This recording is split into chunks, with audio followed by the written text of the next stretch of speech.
Le fonctionnement de l'aquarium. Alors là, je l'ai rempli. On a l'impression que remplir à moitié plus 1 cm, ça serait intéressant. Après, vous verrez en fonction du poids de l'aquarium. Mais comme il y a un décor avec des fausses plantes au fond, et le poisson, il a des petites nageoires en dessous, il a un certain volume et ça peut arriver que le poisson il se coince un petit peu dans la végétation. Du coup, plus il est haut, mieux ça marche. Mais vous pouvez aussi allègrement tailler dans la végétation pour la raccourcir. Là, moi, je l'ai raccourci au maximum. Voilà, après à vous, je pense, de faire des essais. Au remplissage de l'aquarium et au vidage de l'aquarium, le stress, évidemment, c'est que de l'eau aille couler dans l'électronique qui est dans le socle.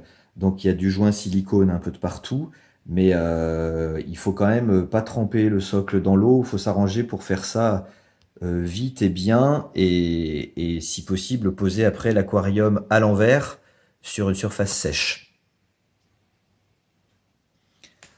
Pour le fonctionnement vraiment de l'aquarium, il y a, donc là c'est un bouton à la fois poussoir et à la fois tournant. Pour allumer l'aquarium, on appuie dessus. Il y a les LED qui s'allument. Je ne sais pas si ça s'est vu, je vais essayer de le montrer. Voilà. J'appuie là, tac, j'appuie un coup, les LED s'allument. Ça c'est le programme, on va dire, fixe du spectacle. Sur ce programme, il y a la pompe qui tourne par intermittence et qui crée un courant d'eau qui fera tourner le poisson.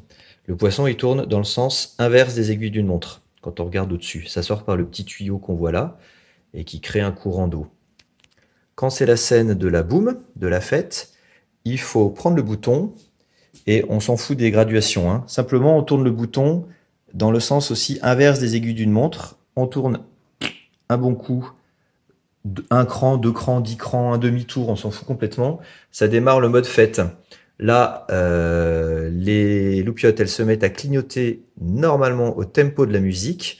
Et donc ça, je l'ai programmé pour que ça dure exactement 4 minutes. Ce qui fait que au bout de 4 minutes, on revient au mode fixe, qui est celui-là. Ce temps, il pourra se changer sur le programme si vous voulez changer. Mais surtout, vous pouvez faire marche arrière quand vous voulez. Si jamais vous vous rendez compte, là vous êtes passé en mode fiesta, et puis il y a quoi que ce soit qui arrive et vous voulez revenir en mode normal, soit on prend le bouton, on fait marche arrière, et là on est revenu en mode fixe, soit il y a une sorte de mode panique, on appuie dessus pour l'éteindre, et on le rallume. Et quand on rallume, il démarre toujours en mode fixe.